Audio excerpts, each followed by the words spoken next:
প্রকৃতির মাঝে হাঁটতে হাঁটতে হঠাৎ এক টুকরো স্বর্গ চোখে পড়ে। একটা বাগান, এক টুকরো সবুজ, যেখানে মনে হয় যদি আমার ঘর হতো তাহলে হয়তো মনটাও বনে ফিরে যেত, নিশ্চিত, বেপরোয়া, মুক্ত।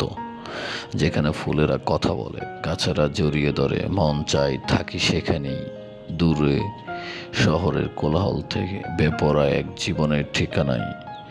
আলো ঝলমলে সেই বিকেলটা, মনটা যেন বলল এখানেই থেমে যাই, জীবনটা এখানেই কাটাই। সবুজের ভিতর এক টুকরো সোনালি রোদ, এই যদি আমার ঠিকানা হতো আমি হইতাম সবচেয়ে বেপরোয়া পাখিটা।